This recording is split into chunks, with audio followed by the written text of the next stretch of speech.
Hello and welcome to the Ramon Foster Show, brought to you by our friends at the Get-Go Cafe and Market, where they're open 24/7, serving hot, fresh food.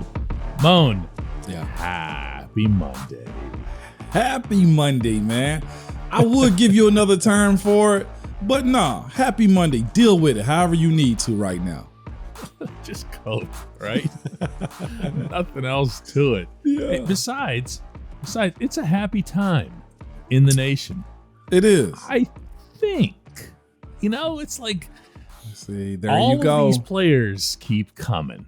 All right, they keep signing guys, and yet instead of some overarching reaction, this is the sense that I get anyway, social media, whatever else. Yeah. That instead of some overarching reaction like, hey, this team could be ... what you get instead is, where's Honey Badger? Where's the next guy? You know what I'm saying? Yeah, no doubt. I've seen the same thing as of this Monday morning. Those were the tweets I saw, because apparently Honey Badger put out a tweet that more work to go or something like that. I'm not sure guys do when they're signed. Yeah, I'm not sure what that meant, or maybe he left the city and he didn't like the deal that he got, so he says, "Look, apparently I got more work to do or more markets to visit." I don't know. Nothing's broke as of yet, and I'm sure as soon as we're done, we'll get breaking news that he signed somewhere. And there's a lot of people in Western PA is hoping he signs to the Steelers, which is very understandable. You get a very savvy veteran as the Honey Badger, whose reputation is what it is. And if you compare him up with Minka, goodness gracious. Ooh, that'll get your Monday off. And I say all of that with something in the back of my head. I'm just like, Terrell, like still, it wasn't like he was bad. No, this is a good football player. Like right now, we're seeing the safety market only be available for a few select guys. And the fact that the Honey Badger this time around isn't signed says a lot about the safety market. You also had, I think, Landon Collins with the Washington Commanders get cut also. And, some people look at the deal that the safety with Seattle Seahawks got. Not Earl Thomas, not him. They had a safety from the Jets. Yeah, Jamal Adams. Yeah. They were looking at his deal and it's like, I don't know about that deal either. And now you see the market pretty much settle in. There's only a few amount of safeties that get coveted in this NFL league. And right now, Terrell's not one. Honey Badger, too far as we know, is not signed. I think Minka will be a guy, though, that'll be very well taken care of. But, Steeler fans are not satisfied. I'm getting texts early this morning about what else are the Steelers going to do? Yeah, what's next? But let's... simmer down. Let's stay in the moment here, okay? Yeah. When you look at all of these different moves have been made, especially and most prominently because it was the most expensive on the offensive line. When you look at all of this, are we still talking about, oh no, fourth place, in the AFC North, and woe is us, and if only we were as good as ... Does it still feel like that, or is this a good football team? Well, you know why the fan base probably feels this way. One, of course, it's quarterback. You know what you're getting out of Joe Burrow, and they just stacked up their offensive line all mostly through free agents. I think they might have one guy from last year that might be starting with them. So you have that, and you got to say, well, since he's probably going to be better. You also have Baltimore, and you always know, look, Baltimore finds a way to be very good. If for anything, it's going to be a very physical game. They're going to be competitive. Lamar is who Lamar is, and you say to yourself, they got a good quarterback. They're going to orchestrate ways to get wins. And then on the other side of that, lo and behold, I'm doing my thing with the Cleveland Browns fans, as I usually do. It's like, they can't seem to get it right. And truth be told, depending on how you look at what they did recently with the signing of Deshaun, while also having Baker Mayfield on the roster, you say to yourself, well, Cleveland looked like they did something right, albeit you kind of look at it with a side eye a little bit. Yeah, very side eye. But they guaranteed a guy who we all believe, hey, you put him on the football field, he's special. He's a player. Yeah, he's a player. Even as bad as Houston was as a team, the Houston Texans, you say to yourself, they got a player. They got a guy. And then you look at your own team in Pittsburgh and you're like, I'm okay with it.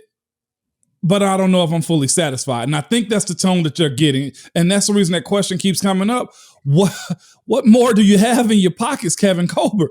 What more do you have? What am I trying to get? We're only picking 20th, so it's not like we're getting a lottery pick. Kevin, do something else. And truth be told, there's not much else that can be done other than going to get Teron Armstead. No, you already got 2 young left tackles. I don't know. Allen Robinson signed over the weekend too. So I think that's where the FOMO of we got to do more is coming from. But truth be told, I thought everybody was very much happy with the rate in which the Steelers had shopped around in free agency. And now watching the rest of the North, like it's going to be a fist fight the entire year. And not just that, looking at the AFC West and then looking at Buffalo, there's a lot of people that you got to say, look, we got to strap up this year. You got to ask yourself, are you at a disadvantage this year because of the quarterback situation more than anything? Looking offensively, I think that's the one spot that you're like, God, I just don't know. Yeah, and I think when you're looking at the defensive side of the football, you're right. There obviously is a safety issue. I mean, it's either going to be bring back TE or do something more ambitious like Tyrann Mathieu. But when you're looking at the offensive side of the ball, the uncertainty probably still feels overwhelming, if not outright ominous. And until you see them on the field, it's all going to feel. Look, how about this one too? Yeah. Just wide receiver in general. You're looking right now at Deontay Johnson and Chase Claypool and a whole lot of crossed fingers. And it's with a quarterback that I don't know has ever developed a wide receiver. That's the point.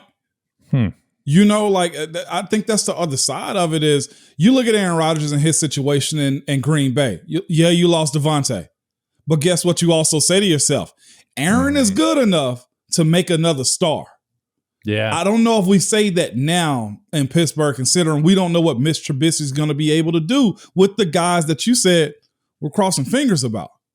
Yeah. Well, not to mention that even the 2 starters, Deontay and Chase, both have their own advancements that they can make. And all right, we'll hold off on the coronation and everything else here. When we come back on the Ramon Foster Show, we're going to talk about the departure of JuJu Smith-Schuster and why it happened the way that it did.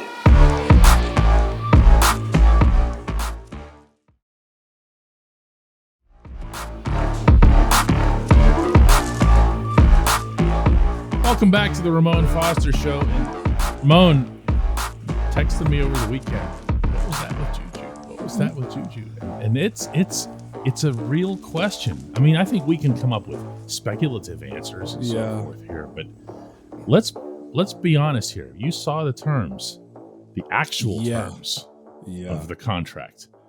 For anyone who hasn't, the initial announcement, 1 year, $10.75 million. It's like, oh, JuJu did all right. It did real good.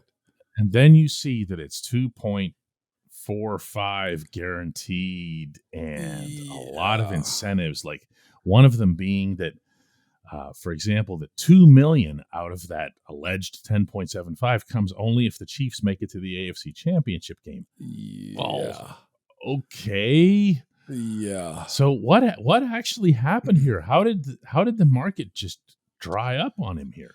It just does, man. A lot of the teams have access to a lot of stuff, and medical records is always a huge part of it. That's something we've heard probably after year 1 when it came down to JuJu. And, as far as his availability, that's huge when we're talking about trying to give a guy a long-term deal. Some are dynamic enough to beat that. Well, I'll take care of you, okay? Some guys just simply don't practice either. I've heard stories of guys, look, bad practice guy. Guess what? You paid him and on game day he's a dynamic guy.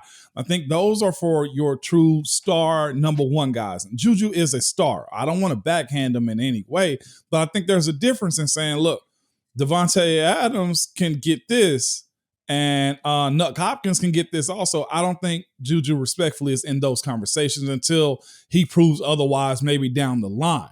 Those guys get that.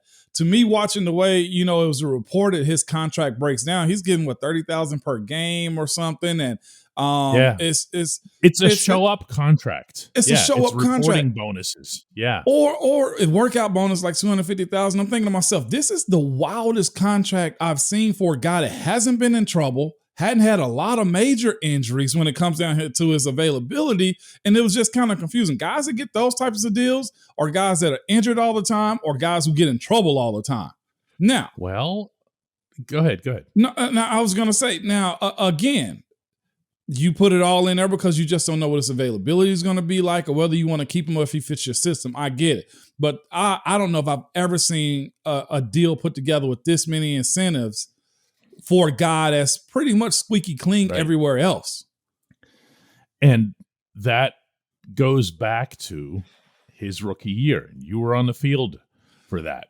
And you were on the field for those little 5-6 yard slants that he would somehow turn into these big plays. The big play in general disappeared from his game. Now you can this and that offensive line and Ben got old and whatever else here as much as you want. The fact of the matter is the big play wasn't there. No. The explosiveness wasn't there. No. And I keep going back to something from a couple years ago where his knee was getting drained every Friday before games. Okay. And you never heard a word about this. Is not something that the Steelers, were putting on the injury report. Yeah. Okay. Yeah. No. And it's not something even JuJu would talk about. And JuJu talked about everything. Yeah. Okay. Yeah. And then there was this knee thing. Then you just wonder if, like you said, no one knows the player better than the team that's employing him. But all that word gets around the league. They all know. They all see the same film. And I just wonder if this is, you said star, What I'm saying, I guess in culture, as far as advertising and stuff like that. He's a meteoric star in that regard. There we go right there. So, and it's also interesting too, and I sent this to you because I thought it was quite hilarious. It was an article that came out earlier this year. He was with maybe Dak Prescott or something at the Cowboys facility, and he was just speaking about all kind of stuff, all things Cowboys and whatnot. And there was a comment that headlined a lot of stuff. It's like, yeah, this place is nice, and Pittsburgh is just not getting out of, or no, Pittsburgh is still operating in wood lockers. I'm thinking to myself, I never thought anything was wrong with the wood lockers at the facility. What's wrong with wood? His introduction picture for the Kansas City Chiefs shows him in front of wood lockers in Kansas City. And I was thinking at the oldest stadium in the NFL, by the way. But it is. But at the end of the day, he said the right things. He was like, I'm here to win. But of course, the petty side of me is like, well, JuJu, you're taking the pictures in front of wood lockers. A wood locker. Yeah. I don't think either of us would debate the point that we would wish him well and hope that he bounces back. He's a good thing, not just for when he was in Pittsburgh, but he's a good thing for the league. Yeah. If, remember, he fit in so brilliantly with that NFL 100 ad. Yeah. Remember that in the Super Bowl? And you thought it didn't actually seem out of whack. All these living legends that are in this thing. And there's JuJu. And the young guy. Year, and he was the young face of the league. Yes. But he was explosive in his step. And I don't know that he can get that. So if I'm the Chiefs, I'm writing up that contract too. And if I'm the Steelers, quite candidly, I'm moving on. And then his mom released a statement saying that they wanted to make it work. And Pittsburgh just said, no. That JuJu wanted to. Yeah, that side. The Pittsburgh side didn't. Pittsburgh literally just said, no, we don't want you. They said no, and again, we all got to separate ourselves, and I do too. And truth be told, my first time around, second time around, honestly, on doing deals, you find yourself in a position that's, wow, this is where I am. Sometimes, like it's rare it happens, but the business will hit you right in the face. Yeah, it somehow ends up being the great equalizer with very, very few exceptions. When we come back, our Hey Mon segment.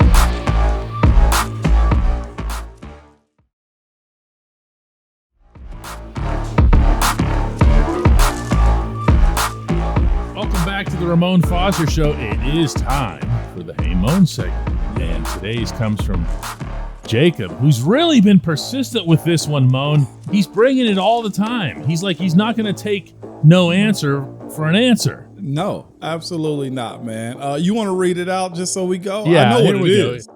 Jacob, I know because he said it multiple times. Jacob says, "Hey, Mon, what made you decide not to coach in Pittsburgh or anywhere else after you retired?" That's very simple for me. It is.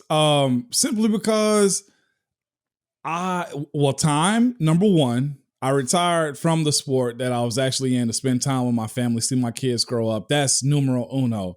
All of that, be a better husband, father, coach to my own kids. And the other part of it, I wouldn't want to deal with the guys that way or be seen in a bad light as far as coaching or putting a product out there. To me, I can coach kids better because they'll listen a whole lot more than what adults would at the time, as opposed to adults. So I'd rather have an impact on their futures than I would a guy that's an adult in the NFL, because I enjoy the process. I told you this numerous times about the way I do stuff. Like, if it's a bad moment, I enjoy it because I'm going to learn something and get through it. The process of teaching kids where they have those aha moments is, I think, a little bit more satisfying to a guy that's walking in and from day one, he's told he's the greatest ever. And then I got to go coach him up and tell him he's doing wrong, and they don't want to hear those types of things. It takes a special type of person to do those types of things. And I just much rather watch a kid who probably is long, probably is not strong as he want to be at the time, grow confidence. Then they start to see little steps that they've made and be like, oh, I can do this. I'm watching it with my own kids right now with some of the things that they do, and just being hands-on with the idea that you can help a generation through your own experiences before they get to that next point. And truth be told, there's some that you see along the way, you'll be like, yeah, that kid probably doesn't, he's probably not going to play football for a long time, but I'm going to coach him up anyway, and we're going to get the most out of him. You don't get that at the top level. And I'm a firm believer. I like to be more of a motivator than an actual coach when it comes down to those things. Like you said, I told you time and time again, like, I might not be coaching up there, but I'm helping mentor some guys here and there, not just on Pittsburgh, but other teams too, to where I have relationships with. And I think that's more important as far as choosing between coaching and choosing between what's more important. I think those things I'm doing now is a little bit more important. Well, for anyone who doesn't know this, going back to last year, Mike Tomlin reached out to Mon and asked you to address the group of offensive linemen. This is when everything was virtual, so you can do it from right there in that chair. But your connection with the Steelers remains. They were reaching out to you, the coaching staff, the players, on a really regular basis. And I think, and that's more important than, I think, me trying to put a product out there that you're expecting a huge switch. Like, my methods would probably be like I heard Charles Barkley say last night on the March Madness broadcast. I'd probably choke a kid out, okay, or an adult out. We'd be in there fighting because only Barkley would say that. But Barkley could get away with it. Just a flat out 100%. Bobby Knight kind of statement, and it would be like, okay, because it's Chuck threw somebody through a window. Let's not forget that in the 90s now. But it's more impactful for me to be on this side of it, where you guys heard me speaking about my college earlier, going back and forth to being able to do that.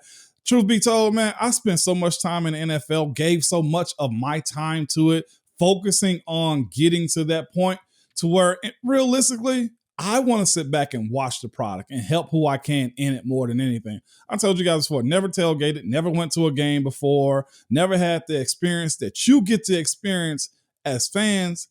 And I'm very much enjoying this now. From what I understand, there are multiple open invitations to have Mon at tailgates this fall at Heinz Field.